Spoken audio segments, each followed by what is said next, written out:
Let's talk about heap sort in this video.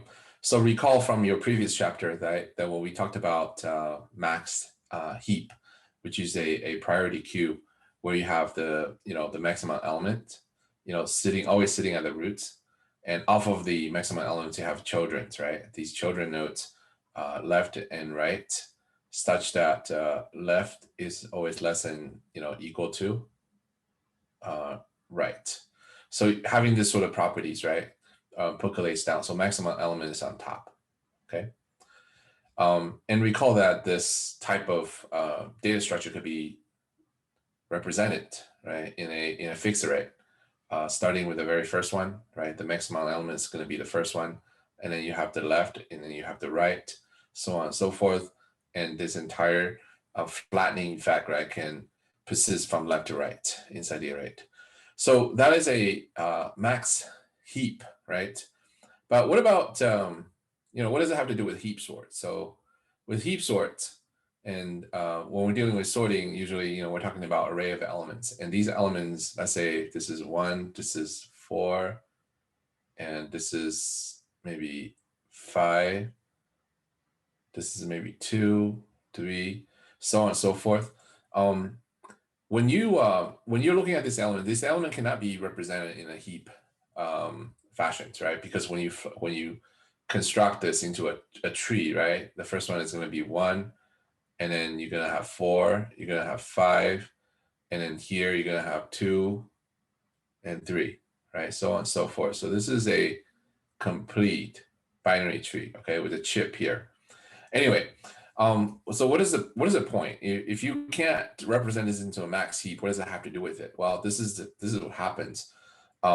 We first of all need to arrange the original array into a heap, and then we need to perform what's called heap down, right? Heap down is a dequeuing operation. So we're going to talk about this, and see if we can make sense out of this. So generally speaking, in summary, heap sort is a sorting algorithm that takes advantage of a max heap's properties by repeatedly, removing the max elements and building a sorted array in reverse order.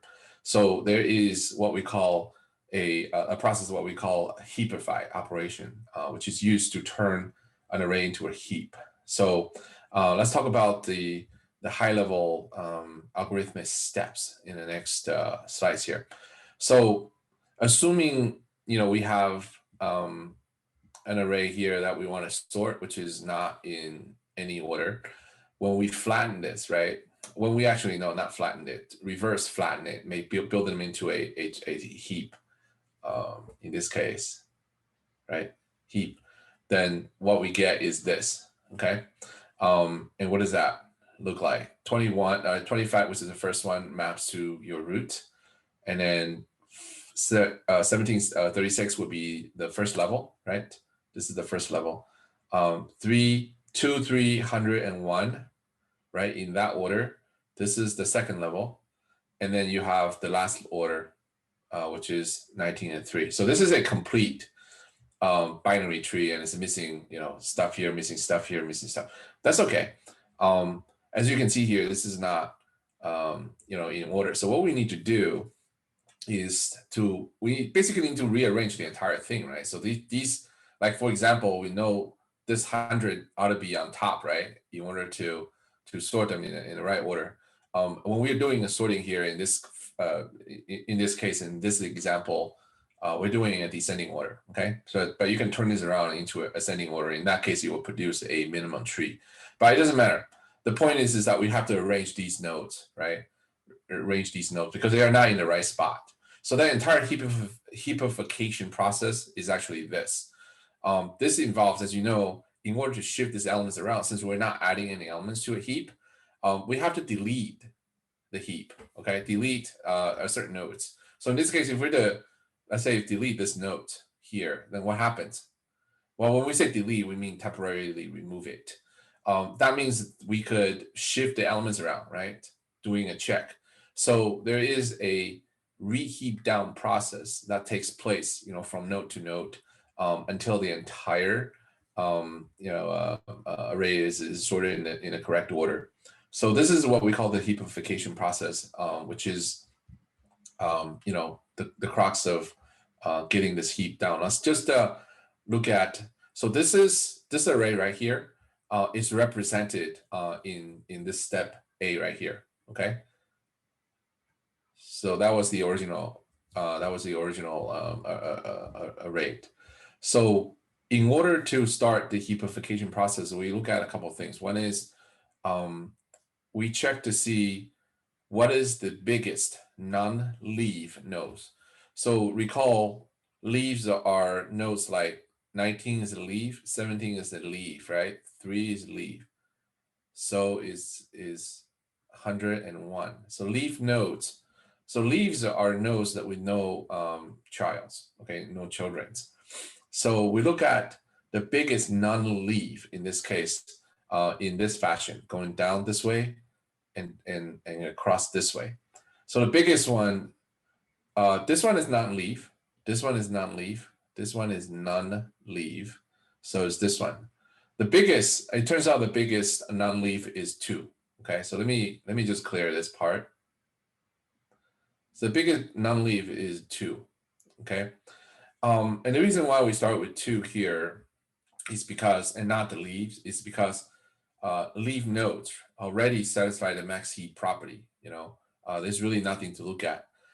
In order for heap down to reheap down to take place, we need to select a non-leaf node, so that the whole rearranging of the leaves, right, against your left child and right child happens then, right? So when this happens, right, when we start, that's A is a literally a heap representation of the input.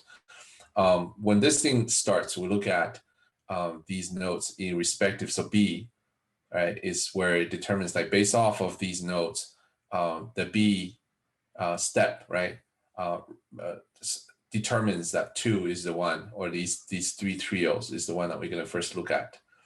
And then what happens is when you do a reheap down, so we have temporarily removed this, right? So recall DQ. DQ means removing the root node. And the whole process of dequeuing down would ensure that the largest element be shifted here. So 19 is going to take place of the elements at 2, right? So 2 is going to be shifted down. So this exchange happens in step B, resulted in step C, right? So this part is done, like 2 is on the bottom and 19 is done. And then what happens is we then move up another non-leaf node, which is 36. Okay, so it was at this level 2 before, right? And then the next one up is 36, and the next one up is 17, and the next one is 25. So we're gonna do that we're gonna do this in that order, right? So reheap 1 happens here, and then reheap down happens here, the third reheap down, and the fourth reheap down. Okay, so in that order. So this is in reverse order, right? Reverse. Okay, reverse order. Okay, and then we look at the very next one, and of course, when we do a reheap down, this one will be swapped because 100 is supposed to be in 36's location, right? So in this case, this happens. So the end result is shown in D.